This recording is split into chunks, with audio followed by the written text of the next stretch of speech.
For this video, we're going to talk about lobbyists and interest groups. So maybe you've heard the word before, lobbyist, maybe you've heard interest groups before, but they are a part of the reality of politics in Ohio and in every state and in the federal government. And being a lobbyist isn't necessarily bad and it's not necessarily good. It's just part of the political process today.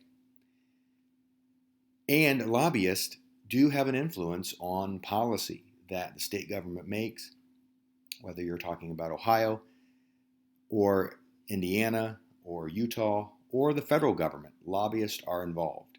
Again, they're not bad, they're not good. They generally are just part of the process. Most Americans, I would say, probably are not in favor of lobbyists unless the lobbyists represent something that those particular Americans believe in or are a part of. So keep this in mind as we talk about lobbyists and interest groups. So first thing is we have to think of is the question, what are or who are lobbyists? It's probably better to say who are, because lobbyists are people. They are people who are professional advocates, meaning they will work for a company or a group and try to influence political decisions.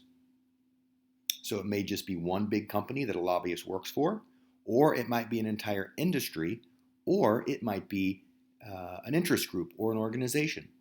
So for example, I might be a lobbyist, meaning I'm someone who goes and would literally be in the lobby. Right? That's what a lobbyist, where the word comes from. You would wait in the lobby because you could not go into where the members of the General Assembly or the Congress would meet. So you would wait outside, and when members of the legislature would come out, you would go over and you would talk to them and you would try to convince them that their best choice is to go with what you and your company or organization wants. So lobbyists are professional advocates who work to influence political decisions. And so obviously they want a lawmaker to vote a certain way on a bill that might be under consideration, or perhaps if you're a part of the executive branch, maybe they want a law enforced more, or maybe they want some kind of executive action on the part of the governor or even the president. But generally, lobbyists are most often associated with meeting with lawmakers with the idea of getting new laws passed that benefits the group or the company that the lobbyist works for. Or they want some policy or law changed. So a lobbyist is a person who generally has had some experience in government or in that industry. So if you don't understand what I'm talking about, let's put it this way. A lobbyist that works for Ford Motor Company would be an example of a lobbyist. A lobbyist who works for the auto industry might represent Ford and General Motors and Chrysler, all of the companies. So one company could have a lobbyist, or an industry could have a lobbyist, or a fleet of lobbyists, a whole bunch of them, or even interest groups. So maybe it is just a manufacturing association, not necessarily just cars, but they produce trucks. They could hire lobbyists that might try to get the Ohio General Assembly or the United States Congress to pass laws that are friendly to the auto industry, for example. They might want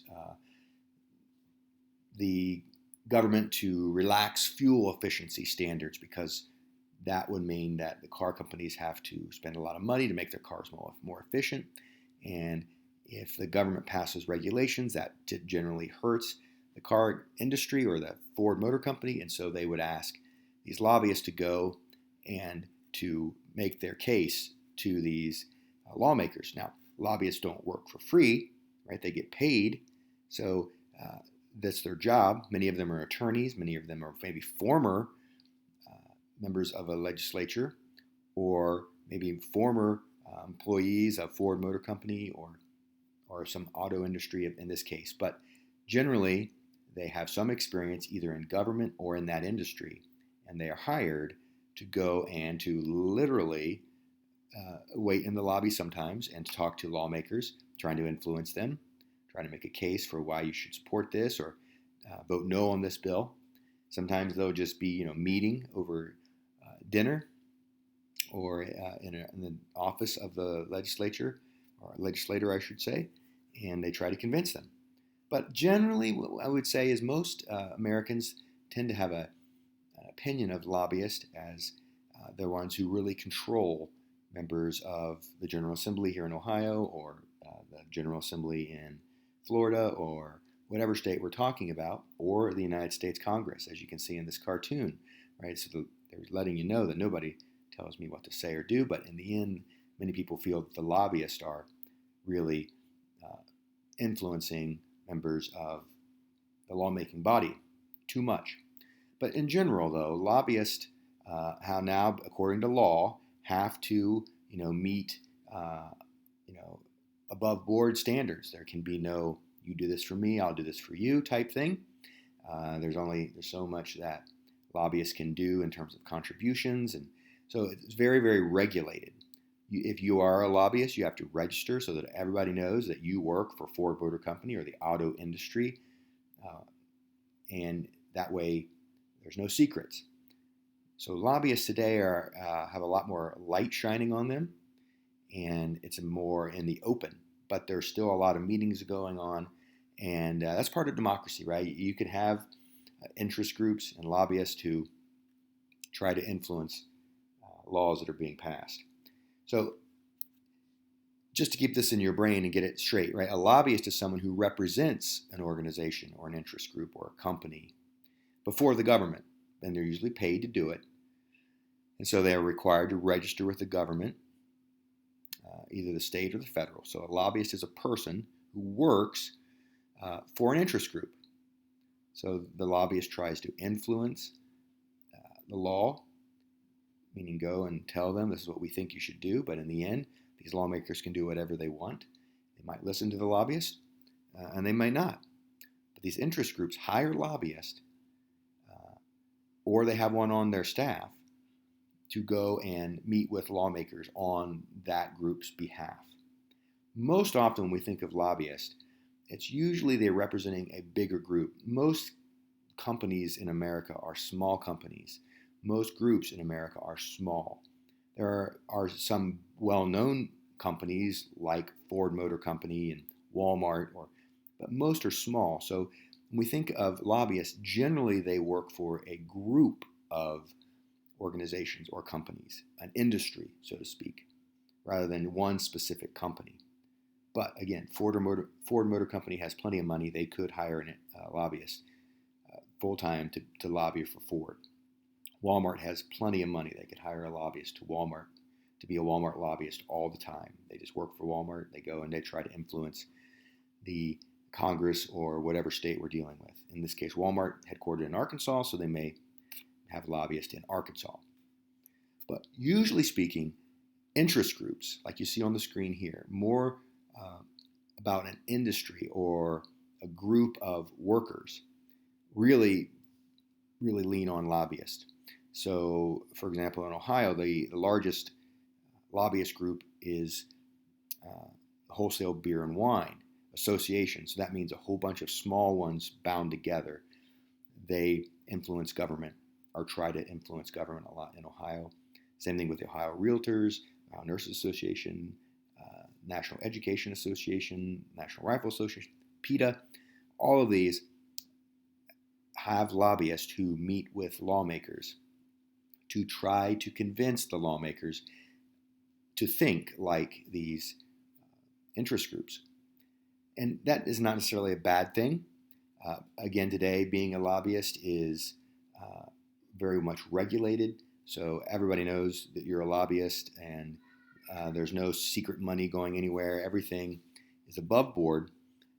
But some people feel like these groups might have too much influence when they're meeting with members of the Ohio General Assembly, trying to convince them to vote a certain way that benefits that group. So an example of that might be the Ohio Nurses Association might have a lobbyist that would go and meet with lawmakers if the lawmakers are trying to consider a bill that would pay nurses triple overtime for anything above 8 hours during COVID times, during this epidemic or pandemic that we're in.